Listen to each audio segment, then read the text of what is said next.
All right, great. Hey, everybody, thanks for joining us. We got Doug Dowell, Dave Rutherford, and John Rubino here. We're going to be providing a webinar series, 7-part, and we just wanted to do a quick promo to kind of explain to you what we plan to cover. The first promo here we've got for you is we really just want to show you some of the things we plan to talk about. And this is really centered around passive real estate investment. And so some of the things you want to think about, what you're doing, if you want to be in passive real estate investing, some of the ways you could do it, some of the resources that you can utilize to do it. So for our first part, we're just going to cover some generics, like, for instance, what is it? What are the differences between being an active investor in real estate and a passive investor in real estate? There's different ways you can invest passively, whether it be direct or indirect, which we'll talk about as well. There are several benefits to invest passively, and there's a lot of things that will take risk off the table when you look at passively investing. But there are some things too you need to think about, and you need to kind of discern and measure when you're taking into consideration if you want to be in the passive real estate investment business. So we'll talk a little bit about that. And then really it's a matter of whether or not it's worth for you to take it on and whether you want to do it. And we'll talk a little bit more about that during the presentation as well. And then when we cover the 7 parts, the first part would be a separate presentation where we talk about your team. And so who are the people that are around you, including yourself, who are going to make you be successful in being a passive real estate investor, some of the things you need to think about and talk to, and those people you want to have on your team. Part 2 is going to be going into a discussion on the different types of real estate sponsors or the groups out there that are actually doing the active side of the business, and the folks that are going to be looking to have capital raised through yourself and others passively to help bring the money to the table in order for them to execute their project, execute the operations and management, and take on the active side of the project. So we'll talk a little bit about that, some due diligence on how to find those sponsors, and some of the things you want to think about from that perspective. The third part will go into the location. The location is really important because obviously, you want to know the markets you're going to be investing in.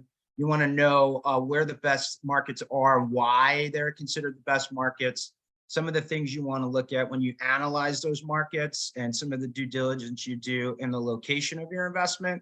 So we'll cover that in depth in part 3.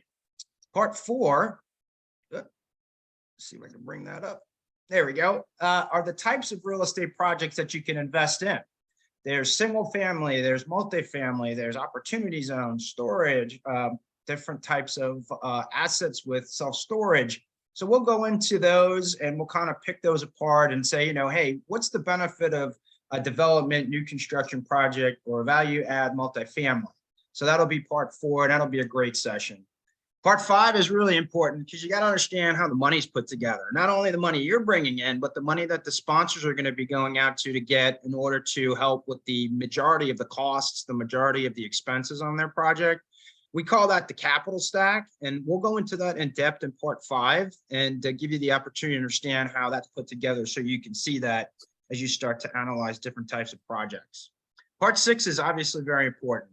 Due diligence. How do you look at a project? How do you look at the markets? How do you analyze the different aspects of an investment or a project? So we'll go through that and give you some pointers and help you and point you in the right direction.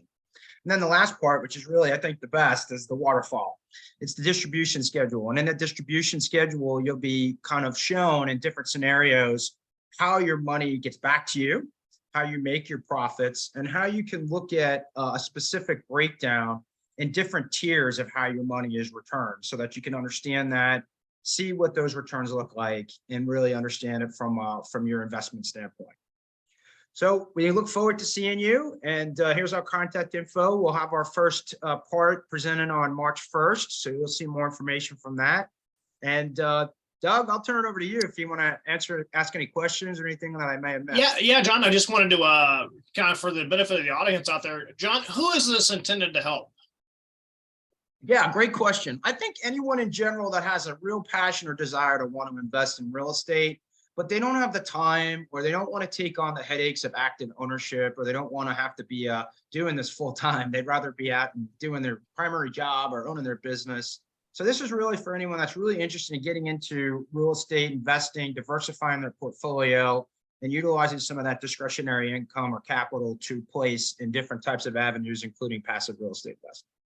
And John, big time, one area that most people may or may not know, isn't it true you can self-direct your retirement funds and invest in real estate through your self-directed vehicles? Yeah, absolutely. You could use a 401k, you can use your Roth IRA. There's different mechanisms you can use. We'll have some folks that are going to be out on the your team part, which is part one, that'll talk a little bit more about that. But absolutely, it's a great way to move around some resources, maybe out of the stock market, given some of the volatility we're seeing, and utilize that for passive real estate investing or other alternative investment opportunities. And finally, John, a lot of people are frozen in place right now. Why do you think they should still invest right now, even with all the uncertainty and all the things changing in the marketplace?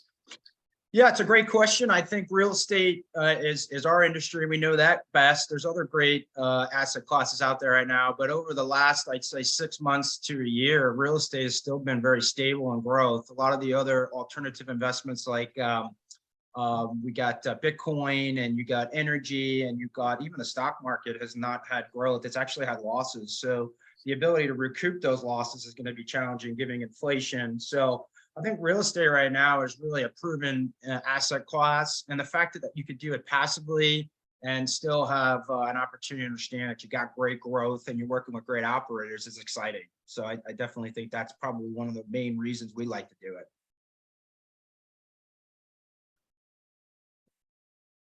So I think that's it, Doug. Anything else we got to cover? I'm ready to go. Yeah. Excited to get this going. Yeah, we look forward to having folks out, and everybody, you have a great day. Thanks for your time.